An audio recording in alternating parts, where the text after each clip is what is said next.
What's up, everybody, and welcome to my NXT review. What do we got going on? I guess is the fallout from Stand and Deliver, and a lot happened on this show tonight. And I have to say a lot about this crowd here tonight in NXT because, honestly, this crowd was more lively than the crowd from Monday Night Raw last night, because that was not a good Raw after Mania crowd. But at the same time, I have to remember they've had nearly 3-4 days straight of wrestling when you think about it, with 2 nights of WrestleMania, and depending how many were there early in the day for NXT, maybe that's the case. But right off the bat, Braun Breaker, the new NXT champion, beating Dolph Ziggler last night on Monday Night Raw for the title.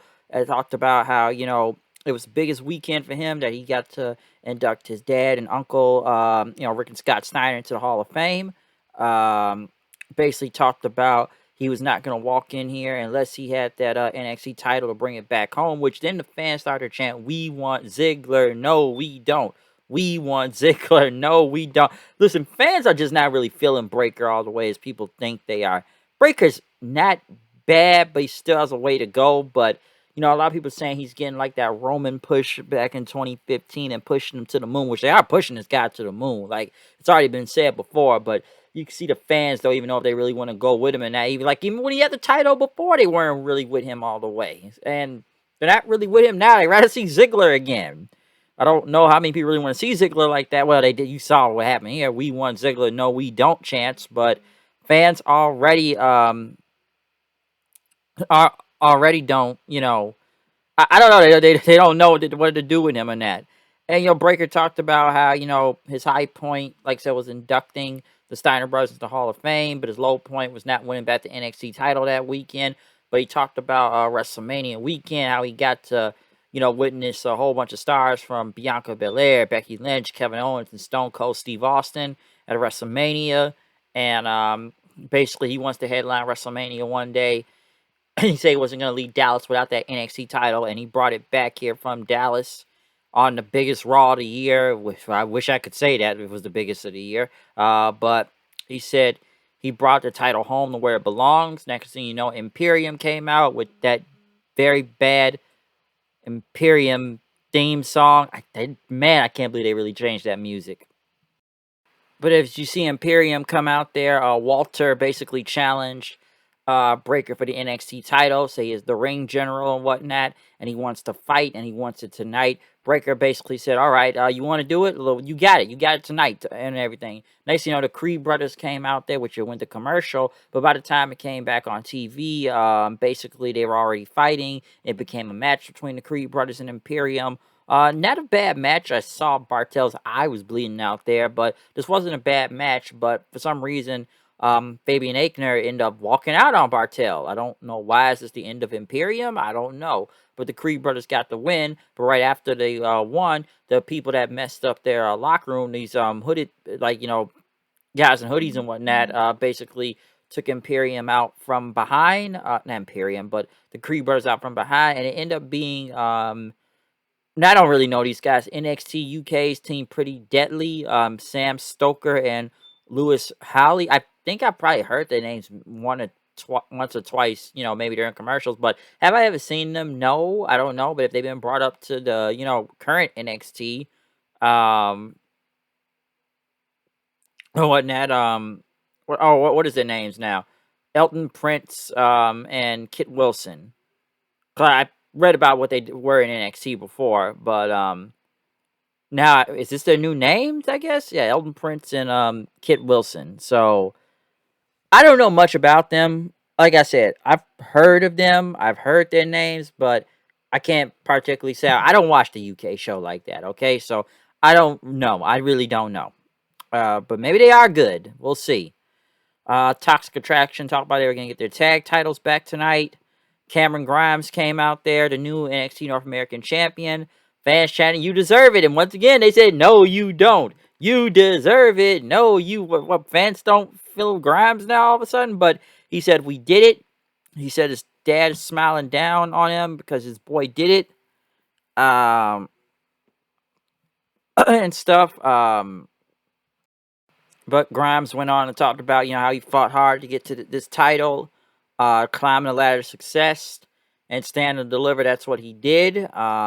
He talked about his dad, how he gave everything to this business and whatnot, and he was a single parent, and now, mean a lot to him now, with him being the champion. So he's busted his ass for 3 years in NXT, and now he's finally done it. He has a championship, but he says he's not going to become complacent and everything. He says he will be a fighting champion, okay? And, he will take it to the moon. Solo Sokoa came out and said, congratulations, you won. You promised dad everything. You got the title, and that's what you did, stand and deliver. But now the hard part is keeping that belt. All right, because he said he's got a lot of championships in his family that run through his bloodline. Well, we all know that because the Usos' brother. But he says the champion needs a challenger, and that challenger is him. Grimes says, "I respect you and everything, and I can see that you fought all your life to get to this moment. So you wanted Us. Let's do it." They shook hands, so I guess title shot next week. Joe Gacy and Hartland were talking throughout the night. I don't even remember their promos. Just um, whatever, talking about. I don't know. They just sat there and said menacing shit. Draco Anthony, I guess, was shaking, watching videos. Zion Quinn tried to, help him, but Draco said, like, "Hey, man, stop bothering me, okay?" And Quinn said, "I'm gonna teach you some respect." I know they showed the whole index and do soy see whatever it's called. The whole clothes thing, that hashtag battle where it was like a fan vote showing how they got dressed up. I know Tiffany Stratton talked about Saray saying she's now a loser or something. This Dexter versus Duke Hudson match, I have no idea what really happened here, and it was not good, especially at the end where they're like trying to pull each other into the ring post, and then Hartwell and Perot get involved, which ended up a double count out because they all crashed into each other and fell to the ground. And when they went to the interview Dakota Kai and Raquel Gonzalez in the back, you can hear the fans chanting, "That was that was boring. Oh, no, that was stupid. That was stupid or boring, or it was not good." Okay, it did not look good. It was very bad. All right, so I don't know what that was. Okay, but they chanted like, "This is boring." I think it was. Yeah, it was that. Yeah, this is stupid. So I didn't get that. Next, Dakota Kai and Raquel Gonzalez went against Toxic Attraction for the NXT Women's Tag Team titles. Now, this wasn't a bad match. One thing I noticed about Dakota Kai and Gonzalez intro graphic was that they had the black and gold on it. Wasn't a bad match. I know Wendy Chu came out and Mandy Rose immediately took her out. And Gonzalez tried to hit the, Chicago bomb onto Dolan. Jane clipped their knees as they were focused on her knee throughout the entire match. They ended up taking out Kai, and then they did their finisher, which, by the way, JC Jane missed the whole damn kick that they had to play from a different angle. Wasn't even close to Raquel Gonzalez. The whole kick was off, okay? Very off. So I don't know what that was. It was a good match that was better than what they did on, Saturday afternoon or Saturday morning, which I thought was okay. I'm surprised they put the belts already back on Toxic Attraction. I don't know if because they need another team, or I don't know what's up with Gonzalez and Kai right now. Some say they're just too better than this, and they probably deserve bigger, which they do. But kind of crazy to take the belts off them and then put the belts back on them. So don't know what's going up with that. AJ Galante. Now, I don't know much about AJ Galante. It's apparently that he was bought a hockey team. The Danbury Thrashers or something, and that his dad bought him the team, and he had mafia connections, apparently. So, I don't know much about him, but apparently they had this whole sit-down set up with a whole bunch of wine glasses, and Tony D'Angelo saying he's the new Don of NXT. Forget about it. There's a card on the table with blood on it, that now they've done this blood oath thing, and he's agreed to be the Don now, and the fans are chanting boring, boring, and that you must do this for the family, okay? The call of the streets, they say a lot of things. My friend, you're not a new godfather of NXT. You took in this blood off, okay? So I christen you the new Don. Now next you're going to give him the kiss of death, or what is this mafia shit they keep doing, okay? Like, I swear to God, they watched too many episodes of The Sopranos or watched Goodfellas or something. I'm like, and the fans were not feeling it, okay? Like, they really weren't. They started chanting boring. So this whole mafia thing or whatever, sometimes it looks ridiculous. Okay, I'm sorry, it does look ridiculous, and the fans noticed that. Like I said, this crowd was not going for it tonight on NXT. Um, Next, MSK were being interviewed. Yeah, I'm not gonna go into much with the whole what's ever going on with Nash Carter right now and the Kimberly thing. I'm just wait till more details come out about it. But apparently, it's already like a lot of conflicting stories with her, whether she if she is telling the truth or not. I don't really know. I know someone told me about it like last week, but then I heard with some stuff going on today. So I don't know. I'm gonna just wait till more details come out about that. I'm not gonna give a full opinion or take sides. But hey, he's on TV. Let's see how many people complain about that. But MSK talked about they were two times NXT tag team champions. Waller and Sanga showed up. Waller's arm was in a sling, and I guess after that thing, after having a ladder match, and you say he won't be champions for long. So I guess you're gonna have a tag team title match next week, even though Waller's not medically cleared. Um, Nikita Lyons went against Lash Legend. Some would say it's a battle of the giants, saying some say it's the battle of thickness out there. The match was okay. I'll say that. I'm sure people on the internet are hyped up just to see Nikita Lyons in general. Wasn't bad. I've seen some of these Lash Legend matches and they have not really been good. This one wasn't bad though. Okay, of course Nikita Lyons was gonna go over, so a bit of a rough match, but it was okay at best. Tony D'Angelo and AJ Galante were leaving. Santos Escobar, want to shake his hand. Say, oh, you become the new Don of NXT. But let me get you some advice.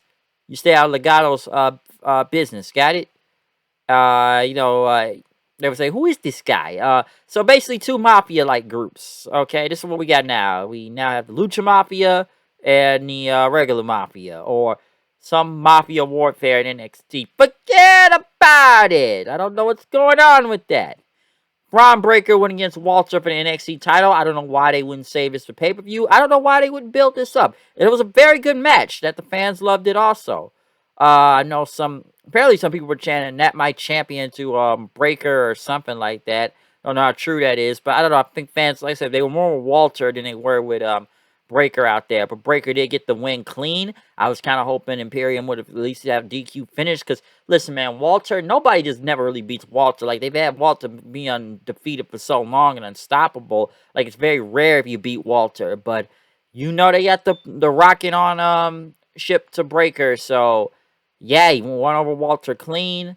But next thing you know, Rick Steiner was on the screen, and he congratulated his son and everything is proud of him. But next thing you know, he's in a cage and all tied up. And Gacy and Harlan went back there with a pipe and they started banging the cage. And, he said, "You say your family is everything. Let's see if we could teach an old dog new tricks." And they show ended from there. So, are we going to get Scott Steiner on here? Can he go save his brother? Can we get Big Papa Pump? Can we get some Steiner map? Can we get him just talking and giving him a live microphone? Just saying anything? Because that would be great. But hey, Rick Steiner's on here now. I guess, Gacy's now doing something since he's just been talking randomly for weeks now. But now I guess he's not going to feud with Breaker right now for the title. So we'll see what happens with that. Um, and stuff. But yeah, this show tonight was obviously got to move on to feuds and everything. But man, this crowd was not really going for this show tonight. They really weren't. Okay. But other than that, that's my review of NXT tonight. Comment, subscribe, follow me on Twitter at HoodNight890. I'm out of here. I'll see you guys then. Peace out. And yeah, follow me on, what am I talking about? Check out my WrestleMania Night 1 and Night 2 review that is uploading online right now. See you guys then. Peace.